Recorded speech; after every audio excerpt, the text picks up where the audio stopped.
नमस्ते दोस्तों, आपका स्वागत है इस वीडियो में जिसमें हम लोग डिस्कस करेंगे 67th बीपीएससी के स्ट्रैटेजीज, सिलेबस, उसके सेक्शंस और भी बहुत चीज़। आप सबको मालूम है बीपीएससी की डेट आ चुकी है और इस समय में हमें पूरा फोकस इस एग्ज़ाम को क्लियर करने में होना चाहिए। इस वीडियो में हम लोग सबसे पहले डिस्कस करेंगे सेक्शंस जो कि बीपीएससी के एग्ज़ाम्स को एनालाइज करने पे हम लोग पाते हैं। दूसरी हम बात करेंगे सिलेबस के बारे में। तीसरी हम लोग बात करेंगे अप्रोच के बारे में कि इस एग्ज़ाम को लेके हम सबका अप्रोच क्या होना चाहिए। चौथा पॉइंट हम लोग बात करेंगे पीवाईक्यूज, लास्ट ईयर में पूछे गए क्वेश्चंस का एनालिसिस करेंगे, ट्रेंड जानने की कोशिश करेंगे कि किस तरह के सवाल बीपीएससी में आते हैं। फिर हम लोग रिवीजन के स्ट्रेटजी जानने की कोशिश करेंगे। रिवीजन बीपीएससी की प्रिपरेशन में एक बहुत ही इम्पॉर्टेंट रोल प्ले करता है। ये one of the most important pillar है बीपीएससी की प्रिपरेशन में, इसे हम लोग इग्नोर नहीं कर सकते। इसी के बारे में जानेंगे। आगे बढ़ते हुए देखते हैं, पहला स्लाइड सेक्शन का है। सेक्शन के अंदर हम लोग डिस्कस करेंगे प्रीलिम्स के बारे में।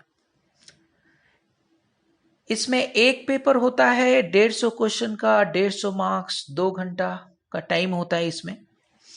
मेंस की जो पेपर होती है बीपीएससी में, उसमें 4 पेपर होते हैं। पहला पेपर हिंदी होती है जो कि क्वालिफाइंग होता है। दूसरा पेपर GS1 होता है।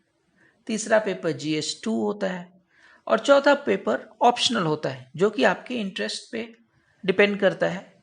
टोटल 900 मार्क्स के होते हैं, GS1, GS2 एंड ऑप्शनल, जिससे मेरिट लिस्ट तैयार होती है और सारे पेपर 3 घंटे के होते हैं।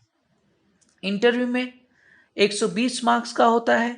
अब मेरिट लिस्ट जो बनता है वो मेंस एंड इंटरव्यू के मार्क्स के बेसिस पे बनता है। प्रीलिम्स का कोई रोल नहीं होता मेरिट लिस्ट में। दूसरा पॉइंट हम लोग बात करेंगे सिलेबस। प्रीलिम्स के सिलेबस के बारे में हम लोग बात करेंगे। इसमें करंट अफेयर आता है, जैसा कि मैंने पहले बोला, इसको हम लोग इग्नोर नहीं कर सकते, बहुत इंपॉर्टेंट है करंट अफेयर्स। जनरल साइंस हम लोग को पढ़ना है, मेंटल एबिलिटी पढ़नी है जिसमें रीजनिंग एंड मैथ्स होते हैं। History of India and Bihar पढ़ना है जो कि बहुत इंपॉर्टेंट पिलर है, इसे हम लोग इग्नोर नहीं कर सकते। इससे मोर देन 30 क्वेश्चंस आते हैं। ज्योग्राफी के अंदर हम लोग पढ़ते हैं division of Bihar, geographical division of Bihar, the river system of the Bihar. उसके बाद Indian polity and economic changes in Bihar post 1947। उसके बाद इंडियन नेशनल मूवमेंट के बारे में पढ़ते हैं और बिहार का क्या रोल रहा इंडियन नेशनल मूवमेंट में, उसके विषय में पढ़ते हैं। मेंस के बारे में जानते हैं, मेंस का क्या पैटर्न होता है, क्या सिलेबस होता है। मेंस में हिंदी जो क्वालिफाइंग होता है, ऐसे पूछा जाता है, ग्रामर पूछा जाता है, सिंटेक्स पूछा जाता है, समरी पूछा जाता है। GS1 में इंडियन कल्चर की बात होती है, फिर मॉडर्न इंडियन हिस्ट्री की बात होती है। करेंट अफेयर्स इंपॉर्टेंट होता है GS1 में। फिर GS1 में ही हम लोग देखते हैं कि स्टैटिक्स होता है, डायग्राम होता है और ग्राफ बेस्ड क्वेश्चंस होता है जो स्टूडेंट्स को सोल्व करने होते हैं। GS2 में हम लोग देखते हैं कि इंडियन पॉलिटी आती है, इंडियन इकोनॉमी एंड ज्योग्राफी की बात होती है।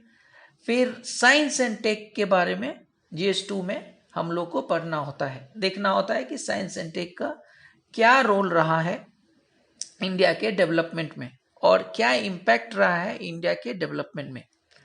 ऑप्शनल के विषय में ये मैं बोलना चाहूँगा कि ऑप्शनल आप अपने इंटरेस्ट के अनुसार लें। अप्रोच, अब हम लोग अप्रोच के बारे में डिस्कस करेंगे।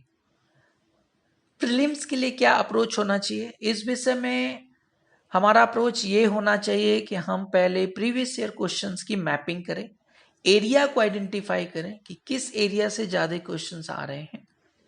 उसके बाद जो भी स्टैंडर्ड टेक्स्ट हैं जैसे कि NCERT, लूसेंट, इन सब का एक समरी बना लें, इनको अच्छे से पढ़ के। फिर करेंट अफेयर को जो ईयरली वाला होता है आप कोई भी पढ़ सकते हैं, इट मे बी एडिटोरिया, स्पीडी और समथिंग एल्स। जो क्वेश्चन आंसर फॉर्मेट में होता है यूजुअली करंट अफेयर के बुकलेट में लास्ट सेक्शन में क्वेश्चन आंसर फॉर्मेट होता है। अगर ये हम लोग कर लें तो ये ज़्यादा हेल्पफुल होता है एग्जाम के लिए। बिहार स्पेशल पे विशेष फोकस हम लोग को देना चाहिए। बिहार में जो बजट आया है उस पर ध्यान देना चाहिए, उसमें जो स्कीम अनाउंस हुआ है उस पर ध्यान देना चाहिए। फिर सर्वे, जो बिहार की सर्वे आती है उस पर ध्यान देना चाहिए। नए प्रोजेक्ट्स कुछ आए हैं उनको ध्यान देना चाहिए, कुछ फैक्ट्स होंगे उनको अच्छे से पढ़ना चाहिए। और अंत में आता है कि हमें टेस्ट सीरीज को नहीं भूलना चाहिए। टेस्ट सीरीज एक बहुत ही इंपॉर्टेंट रोल प्ले करता है हमारे प्रीलिम्स के प्रिपरेशन में। अब बात करते हैं बीपीएससी मेंस के बारे में। मेंस में प्रीवियस ईयर क्वेश्चन की मैपिंग कीजिए, एरिया आइडेंटिफाई कीजिए, उसके बाद स्टैंडर्ड टेक्स्ट करेंट अफेयर्स की शॉर्ट नोट्स बनाइए। प्रीलिम्स के बाद आंसर राइटिंग में लगना है। फिर टेस्ट सीरीज को हम लोग नहीं भूलते मेंस में। प्रीवियस ईयर क्वेश्चन के ट्रेंड के बारे में हम लोग बात करते हैं कि प्रीलिम्स में किस तरह का ट्रेंड रहा है बीपीएससी के एग्जाम में। हम देखते हैं कि जो हिस्ट्री के क्वेश्चंस होते हैं वो 25 क्वेश्चन से ज़्यादा आते हैं, और यूजुअली इसमें मॉडर्न इंडिया और बिहार के बारे में खूब भर के पूछते हैं। मॉडर्न इंडिया की जो हिस्ट्री होती है और बिहार का रोल उसमें काफ़ी इंपॉर्टेंट है, इसको हम लोग ना भूलें। फिर एंशिएंट कल्चर के बारे में पूछते हैं, एंशिएंट इंडिया के बारे में पूछते हैं, उसमें भी बिहार का रोल, बिहार से रिलेटेड किंगडम्स के बारे में पूछते हैं। ये चीज़ हमें ध्यान रखना है। साइंस एंड टेक बहुत इंपॉर्टेंट सेक्शन है, 25 से ज़्यादा क्वेश्चन इसमें भी आते हैं। 10th लेवल के बेसिक क्वेश्चंस होते हैं, बट इसमें भी अगर हम लूसेंट के फिजिक्स केमिस्ट्री को कवर करते हैं तो हमारे लिए बहुत हेल्पफुल हो सकता है। केमिस्ट्री बहुत इंपॉर्टेंट रोल प्ले करता है साइंस एंड टेक के क्वेश्चंस में। फिर पॉलिटी की बात करें तो हर साल ऐसा ट्रेंड देखने को मिल रहा है कि 10 से ज़्यादा क्वेश्चंस पॉलिटी से आते हैं। और पॉलिटी के जो इंपॉर्टेंट सेक्शंस हैं वो उसमें है fundamental rights, directive principle of state policy, fundamental duties, important articles, schedules, amendments, parts, इन सब चीज़ों को हमें ध्यान रखना है। यही सब एरिया से क्वेश्चंस उठ के आते हैं। अब हम लोग करंट अफेयर की बात करते हैं। करंट अफेयर भी एक इंडिया का करंट अफेयर होता है और एक बिहार का करंट अफेयर होता है, बिहार स्पेशल। 30+ क्वेश्चन इसमें भी आता है। बिना करंट अफेयर के सिलेक्शन कराना बहुत ही मुश्किल हो जाता है, इसलिए करंट अफेयर को हम लोग भूल नहीं सकते, इग्नोर नहीं कर सकते। इसमें भी आप वन लाइनर को करके जाएं जो क्वेश्चन फॉर्मेट में होते हैं। यूजुअली करंट अफेयर्स जो बुकलेट्स होती हैं उसके लास्ट में क्वेश्चन फॉर्मेट होता है, वन लाइनर होता है, उसे करके जाएं। बजट एंड सर्वे इंडिया और बिहार दोनों का करके जाए। मैं वापस बोल रहा हूँ, बजट और सर्वे इंडिया और बिहार दोनों का करके जाएं, क्योंकि इनसे क्वेश्चंस बहुत ज़्यादा आते हैं। ज्योग्राफी से क्वेश्चंस जो बिहार स्पेशल है, बिहार में खनिज, बिहार में नदियाँ, बिहार में इंडस्ट्रीज, ये बहुत इंपॉर्टेंट होता है। हर साल 10 क्वेश्चंस मैथ्स और रीजनिंग से आते हैं जो कि बहुत इंपॉर्टेंट है, उसको आप अच्छे से तैयारी करके जाएं। रिवीजन के लिए सबसे इंपॉर्टेंट बात होती है प्रीवियस ईयर क्वेश्चंस। इसकी समरी बना लें, इनकी फर्रा बना लें और प्रीवियस ईयर क्वेश्चन को जरूर से जरूर करके जाएं। यदि आप प्रीवियस ईयर क्वेश्चन नहीं करते हैं तो प्लीज प्लीज प्लीज इसको जितना जल्दी हो सके उतना जल्दी कीजिए।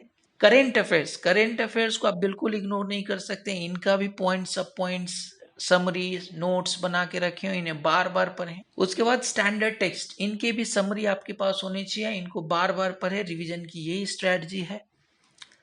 Thanks for watching this. Please let me know if you like it और not, and please share it, like it and subscribe it.